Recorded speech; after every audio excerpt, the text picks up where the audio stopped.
ಪಲ್ಲವಿಯವರೇ,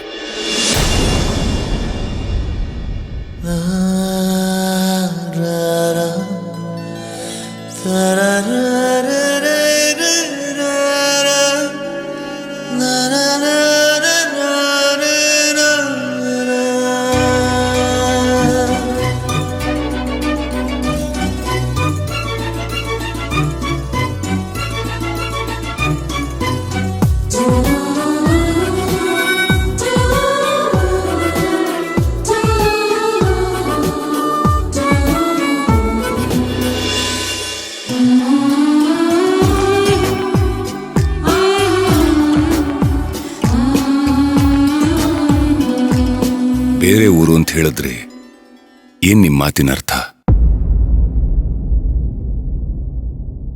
ನನಗೇನಾದ್ರೂ ಹೆಚ್ಚು ಕಡಿಮೆ ಆಯ್ತು ಅಂದ್ರೆ ನನ್ನ ಫ್ಯಾಮಿಲಿ ಜವಾಬ್ದಾರಿನ ನೀವು ತಗೋತೀರಾ ಅಂತ ನಂಬಿದ್ದೀನಿ.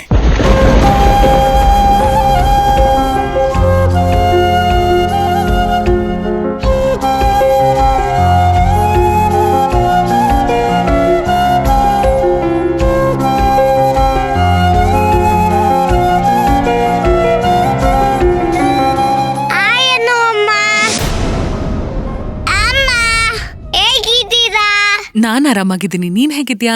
ನಿಮ್ಮ ಹತ್ರ ಕತೆ ಕೇಳಿ ತುಂಬಾ ದಿನ ಆಯ್ತು. ನಿದ್ದೆ ಬರಲ್ಲ ಗೊತ್ತಾ? ಮೇಡಮ್, ನೀವು ಕತೆ ಹೇಳಲಿ ಅಂತ ಪೀಟಿಕೆ ಹಾಕ್ತಿದ್ದಾನೆ, ನಂಬೇಡಿ ಅವನ್ನ.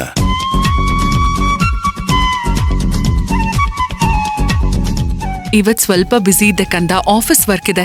ನಾಳೆ ಫ್ರೀ ಇದ್ದೀನಿ, ನಾಳೆ ಹೇಳ್ತೀನಿ ಆಯ್ತಾ? ಸರಿ ಸರಿ, ನಾವಿನ್ ಬರ್ತೀವಿ. ತೇಜು, ಬಾ ಹೋಗೋಣ, ಆಟೋ ಹಿಡಿಬೇಕು. ನಿಮ್ ಗಾಡಿಯಲ್ಲಿ ಪಾಪ? ತರ್ಲಿಲ್ಲ ಕಣ. ಬನ್ನಿ, ನಾನ್ ಡ್ರಾಪ್ ಮಾಡ್ತೀನಿ. ಹೇಯ್, ಇಟ್ಸ್ ಓಕೆ, ಸುಮ್ನೆ ನಿಮ್ಗೆ ಯಾಕೆ ತೊಂದ್ರೆ? ನಾವು ಆಟೋಲೆ ಹೋಗ್ತೀವಿ, ಇಲ್ಲೇ ಹತ್ರ. ಅಯ್ಯೋ ಬನ್ನಿ, ತೊಂದ್ರೆ ಏನೂ ಇಲ್ಲ. ಅಮ್ಮ, ನೀವು ಡ್ರಾಪ್ ಕೊಡೋದಾದ್ರೆ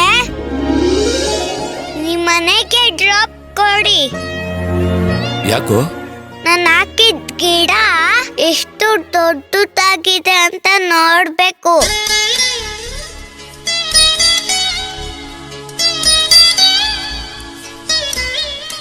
ತೇಜು, ಅದಷ್ಟು ಬೇಗ ಬೆಳೆಯಲ್ಲ ಕಣೋ, ಮಿನಿಮಮ್ 3-4 ವೀಕ್ಸ್ ಬೇಕು. ನಾನು ನೋಡ್ಬೇಕು ಪಪ್ಪ.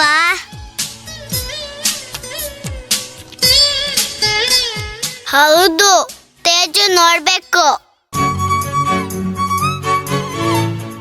ನಾವಿಬ್ರು ಸೇರಿ ಗಿಡಕ್ ನೀರ್ ಹಾಕ್ಬೇಕು. ತುಂಬಾ ದಿನ ಆಯ್ತು ನೀರ್ ಹಾಕಿ. ಇವತ್ ನೀರ್ ಹಾಕ್ತೀವಿ. ಬನ್ನಿ ವಿಕ್ರಾಂತ್ ಅವ್ರೆ, ಅರಣ್ಯನಾಶ ಅದು ಇದು ಅಂತ ಎಲ್ರು ಹೇಳ್ತಾ ಇದ್ರೆ ಮಕ್ಕಳು ಗಿಡಗಳ ಆರೈಕೆ ಬಗ್ಗೆ ಯೋಚನೆ ಮಾಡ್ತಾ ಇದ್ದಾರೆ. ನಾವು ಡಿಸ್ಕರೇಜ್ ಮಾಡೋದ್ ಬೇಡ, ನಡೀರಿ. ಬಾ.